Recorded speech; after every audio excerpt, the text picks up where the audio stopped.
Hello student, लक्ष्य के online class में आपका वेलकम है। अब हमारा नेक्स्ट लेक्चर्स 4 है, जिसमें कि हम लोग J B. Gupta objective solution transmission and distribution of electrical power का है। ठीक है, J B. Gupta objective solution transmission and distribution of electrical power, जिसमें कि आपका फर्स्ट नंबर ऑफ क्वेश्चंस है transmission line connect. Transmission line किसको कनेक्ट किए हुए रहता है? तो ए में है generating station to switching station, step down transformer station. B में है step down transformer station to service transformer bank. C में है distribution transformer to consumer premises. D में है service point to consumer premises. तो इसमें आप अच्छी तरह से बता सकते हो फर्स्ट का क्या आंसर होगा। तो फर्स्ट का ए आंसर होगा हमारा। किसको कनेक्ट किए हुए रहता है? Generating stations to uh switching stations. Clear है। अब next one second number question है uh 3 phase 4 wire system is commonly used for. 3 phase 4 wire system किसके लिए यूज करते हैं? Primary distribution, secondary distribution, primary transmission, secondary transmission. तो 3 phase 4 wire system हम लोग कहाँ यूज करते हैं? Secondary distribution. हम लोग प्रीवियस में लेक्चर्स में देख भी चुके हैं कि secondary distribution is a 3 phase 4 wire system, 3 phase and fourth one is a neutral. Next one है the rated voltage of a 3 phase power system is given है। बहुत इंपॉर्टेंट क्वेश्चन है। रेटेड वोल्टेज हमारा 3 फेज पावर सिस्टम का किस में given होता है? RMS phase voltage, peak phase voltage, RMS line to line voltage, peak line to line voltage. ये 3 नंबर क्वेश्चन गेट का क्वेश्चन है। तो थर्ड का सी ऑप्शन होगा। RMS line to line voltage हमारा रेटेड का गिवन रहता है, RMS line to line, C, third का सी। अब हम लोग आगे बढ़ते हैं फोर्थ वन में। विच of the following is usually not the generating voltage. हमारा जनरेटिंग वोल्टेज कौन नहीं है? तो ए में 6.6 के भी, बी में 9.9 के भी, सी में 11 के भी, डी में 13.2 के भी। तो हमारा बी ऑप्शन जो है 9.9 के भी हमारा जनरेटिंग वोल्टेज प्रेजेंट नहीं है। बाकी सभी वोल्टेज के लेवल को हम लोग इलेक्ट्रिसिटी जनरेट करते हैं उतना लेवल पर। अब आते हैं फिफ्थ वन, मतलब फोर्थ का बी ऑप्शन होगा। फिफ्थ वन क्या होगा? In a transmission system the feeder supply power to. Feeder किसको सप्लाई देता है? फीडर किसको सप्लाई देता है? Transformer, sub station, step up, serviceman, distributor, all of the above. तो फिफ्थ का किसको सप्लाई देगा? फीडर हमारा जाएगा डिस्ट्रीब्यूशन ट्रांसफार्मर में, डिस्ट्रीब्यूशन क्या करेगा? डिस्ट्रीब्यूटर को कनेक्ट करेगा। मतलब कि फिफ्थ का सी, पांचवा का सी। अब हम लोग 6 में आते हैं, 6 नंबर। तो देखिए feeder is design mainly from the point of view. Feeder किसके लिए डिजाइन किया जाता है? हम लोग लेक्चर्स में देख भी चुके हैं। It's current carrying capacity, voltage drop in it, distributor, all of the above. हम लोग किसके लिए डिजाइन करते हैं फीडर में? तो फीडर हमारा होता है इट्स करेंट कैरिंग कैपेसिटी। तो 6 का ए इट्स करेंट कैरिंग कैपेसिटी। 6 का क्या हो जाएगा स्टूडेंट? ए हो जाएगा। 7 distributor are design from the point of view. Its current carrying capacity, voltage drop in it, operating voltage, operating frequency. बता दीजिए। इसको हम लोग अच्छे तरह से पढ़ चुके हैं, यह आपके सेमेस्टर्स में आ भी चुका है। डिस्ट्रीब्यूटर को हम लोग डिजाइन करते हैं वोल्टेज ड्रॉप इन इट।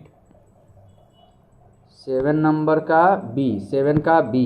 8 का transmission and distribution of electrical power by underground system is superior to overhead system is in respect of. मतलब कि अंडरग्राउंड सिस्टम अच्छा होता है ओवरहेड सिस्टम से किस कारण से? Appearance and public safety, maintenance cost, frequency of fault, power failure and accident, all of the सभी। ठीक है, सभी में 8 का D. Appearance and public safety के पॉइंट ऑफ व्यू से भी होता है, मेंटेनेंस कॉस्ट भी हमारा इसका कम होता है, फ्रीक्वेंसी ऑफ फॉल्ट मतलब कि फॉल्ट आने की प्रोबेबिलिटी भी कम होती है, पावर फेलियर एंड एक्सीडेंट भी इसमें कम होगा। तो डी, 8 का डी, इन सब कारणों से हमारा अच्छा होगा 8 का D. 9 the main drawback of underground system overhead system is exposure of lightning, heavy initial cost, exposure of atmospheric hazards such as smoke, ice, etc., wind, etc., inductive interference between power and communication circuit। तो 9th का B, heavy initial cost. Underground system का initial cost काफ़ी ज़्यादा heavy होता है। 9th का B. अब 10 में आते हैं। The main drawback of overhead system over underground system is are. Underground system is more flexible than overhead system, higher charging current, surge problem, high initial cost. तो 10 का C सर्ज प्रॉब्लम, 10 का C surge problem. Surge के बारे में हम लोग आगे आएंगे तो देखेंगे कि सर्ज क्या होता है। By increasing the transmission voltage double of its original value, the same power can be dispatched keeping the line losses.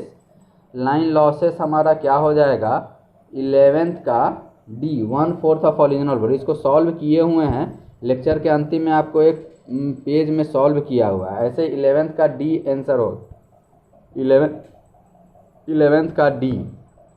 12 if a fixed amount of power is to be transmitted over certain length with fixed power loss, it can be said that volume of the conductor is क्या होगा inversely proportional to the magnitude of the voltage and the power factor of the load, inversely proportional to a square of the voltage and a square of the power factor of the load। क्या हो जाएगा B directly 12 का B। इसको तो हम लोग prove भी कर चुके हैं। 12 का B प्रूव कर चुके हैं। 12 का B। 13 in a power transmission the weight of the copper used in proportional to 1/E²। इसको भी जस्ट एबव वाला क्वेश्चन ही है 1/E²। 13 का C। उसके बाद है for the same voltage drop increasing the voltage of distributor n times, increasing the voltage of distributor n times reduces cross sections of the conductor by increasing the cross sections of the conductor by n times, reduction of the cross sections of the conductor by n square increases the x sections of the conductor by n square time। 14 का A इसको भी solve किया हुआ है अंतिम में। 14 का A।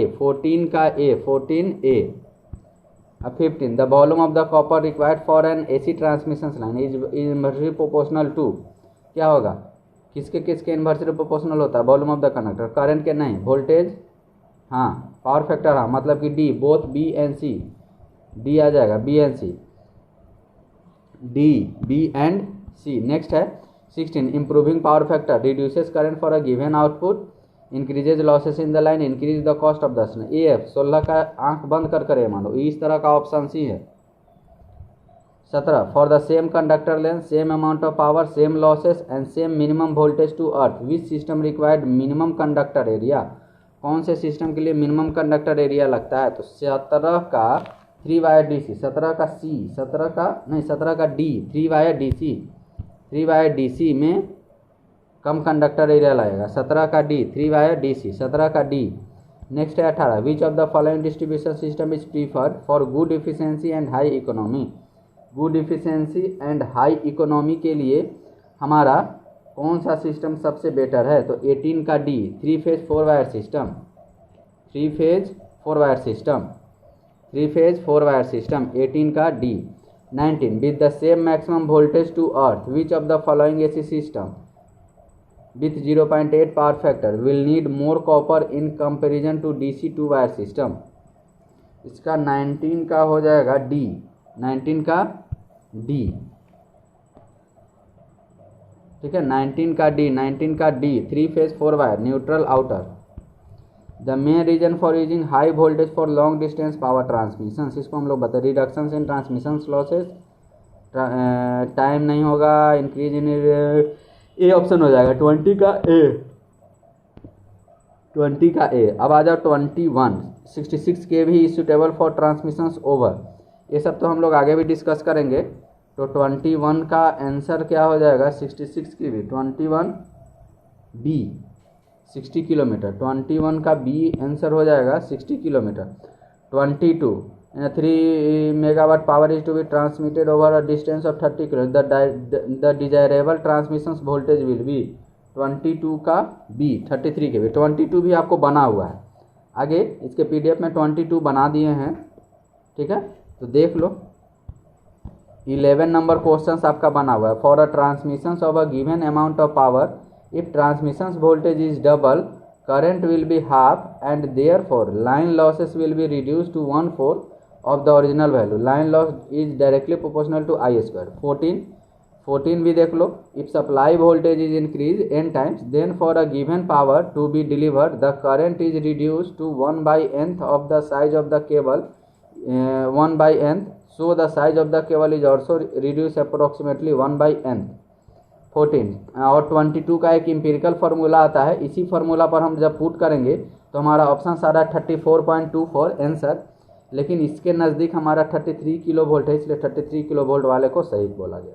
ठीक है, तो यह 1 से 20 है। यूनिट फर्स्ट का भी यह ऑब्जेक्टिव है और आगे भी ऑब्जेक्टिव जाता रहेगा, तो अच्छे से देखिए, इसको कॉपी में नोट करिए और अच्छे से पढ़िए। ये कॉम्पिटिटिव और सेमेस्टर दोनों के लिए इम्पोर्टेंट है। Okay, thank you.